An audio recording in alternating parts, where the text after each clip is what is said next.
అందరికీ హాయ్ అండి. Welcome back to my channel. ముఖ్యంగా ఈ రోజు మన వీడియో వచ్చేసి ఆంధ్రప్రదేశ్‌లో అయితే పెన్షన్‌లకైతే భారీ షాక్ అయితే ఇవ్వడం జరిగిందండి ఏపీ ప్రభుత్వం. అదేంటంటే మనకి చాలా మంది అయితే దివ్యాంగ పెన్షన్‌లు తీసుకునే వారిలో బోగస్ సర్టిఫికేట్‌లు ఉన్నట్లయితే ప్రభుత్వం అయితే జరిగిన వెరిఫికేషన్‌లో గుర్తించినట్లయితే సమాచారం అండి. అందులో 1,08,000 పెన్షన్‌లు అయితే చాలా మంది అంటే మనకి 40% ఒక 40% అయితే దివ్యాంగులుగా ఉన్నట్లయితే గనక వారికి పెన్షన్ మంజూరు చేయాలని ఆదేశాలైతే ఉన్నాయి.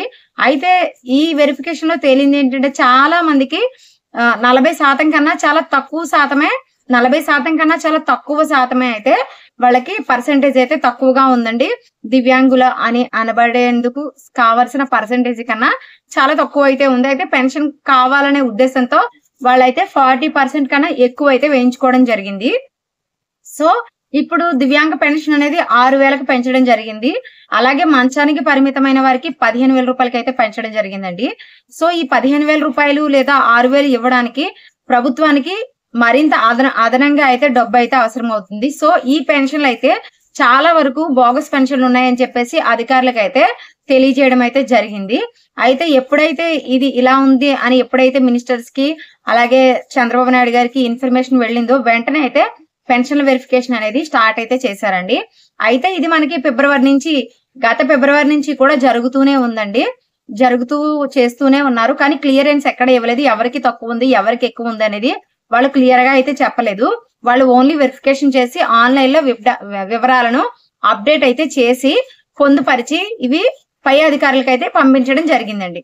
సో సెప్ అధికారులు వీటిని పరిశీలించి ఇప్పుడు వాళ్ళందరికీ కూడా భారీ షాక్ అయితే వారందరికీ కూడా ఇవ్వనున్నట్లు సమాచారం అండి. ఇది అయితే మనకి ఇక్కడ ఏం జరిగిందంటే చాలా మంది అనర్హులు పెన్షన్ తీసుకుంటున్నారు. వీళ్ళందరికీ కూడా షాక్ ఎలా ఇస్తున్నారంటే ఇప్పుడు మనకి పాత సర్టిఫికెట్లని రద్దు చేసి కొత్త సర్టిఫికెట్లని సచివాలయ అధికారులచే కొత్తగా అయితే ఈ సర్టిఫికెట్లని మళ్ళీ ముద్రించి ఉచితంగా ఈ నెల 25 నుంచి ఇవ్వనున్నట్లు సమాచారం అండి. సచివాలయ అధికారుల ద్వారా అయితే వీటిని పంపిణీ అయితే చేస్తారు. ఉచితంగానే అయితే వాళ్ళకి ఇస్తారు. అయితే దీనిలో 40% కి అయితే ఎవరికైతే తక్కువ ఉన్నట్లు ప్రింట్అవుట్ వచ్చిందో వారందరికీ కూడా పెన్షన్లు అయితే తీసివేస్తున్నట్లయితే క్లియరెన్స్ అయితే ఇచ్చేసారండి. ఇది చంద్రబాబు నాయుడు గారు కూడా రీసెంట్ గా జరిగిన ఒక మీటింగ్ లో ఎవరైతే అనర్హులు ఉన్నారో వాళ్ళకైతే పెన్షన్ తీయాల్సిందే. ఎందుకంటే గవర్నమెంట్ కి ఇది భారంతో పాటు నిజమైన అర్హులు ఎవరైతే ఉన్నారో వాళ్ళకి నష్టం జరుగుతుంది అనే ఉద్దేశంతో ఈ చర్యలు అయితే తీసుకుంటున్నట్లు ఆయనే స్పష్టంగా చెప్పారండి. అలాగే మనకి ఇప్పుడు ఈ 1,08,000 పెన్షన్లు తీసేస్తున్నారు కదా, వాటి ప్లేస్ లో కొత్త పెన్షన్లు కూడా ఇవ్వనున్నట్లయితే సమాచారం అండి.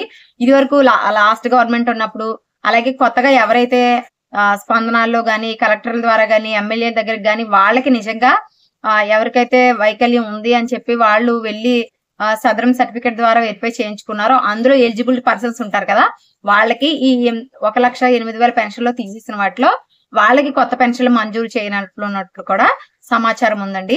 సో ఎవరికైతే 40% కంటే తక్కువ ఉన్నట్లు ప్రింట్అవుట్ వస్తుందో ఈ 25వ తారీఖు నుంచి వాళ్ళందరికీ కూడా పెన్షన్లు అనేవి పోతాయండి. సో ఇక్కడ ఎటువంటి రాజీ లేదు అని గవర్నమెంట్ నుంచి అధికారులు గాని మంత్రులు గాని మన సీఎం గారు గాని క్లియర్ గా అయితే చెప్పడం జరిగింది. ఈ 1,08,000 పెన్షన్లు దివ్యాంగ పెన్షన్లో ఉన్నాయండి ప్రస్తుతానికి. ఈ బోగస్ సర్టిఫికెట్లు అనేవి గుర్తించేశారు అధికారులు. ఇవనేవి ఈ నెల 25న అంటే ఈ రోజు నుంచే మనకి సదరన్ సర్టిఫికెట్లు ఉచితంగా అయితే పంపిణీ చేస్తారండి. పంపిణీ చేసిన తర్వాత మనకి 1వ తారీఖు పెన్షన్ వీళ్ళకి వస్తుందా రాదా అనేది ఇంకా అప్డేట్ అయితే రావాల్సి ఉంది. ప్రస్తుతానికైతే బోగస్ పెన్షన్లు అయితే గుర్తించేసాము, సర్టిఫికెట్లు ఉచితంగా ఇస్తాము, బోగస్ సర్టిఫికెట్లు ఎవరి అయినా తేలుతాయో వారికి రద్దు చేస్తామని అయితే అప్డేట్ అయితే వచ్చింది. అయితే వీరికి 1వ తారీఖున పెన్షన్ వస్తుందా రాదా అనేది ఇంకా తెలియలేదు. దానికి సంబంధించి అప్డేట్ రాగానే నేను మీకు తెలియజేస్తానండి. ఇంకా ఏమైనా డౌట్స్ ఉంటే కామెంట్ సెక్షన్ లో తెలియచేయండి. Thanks for watching. బై.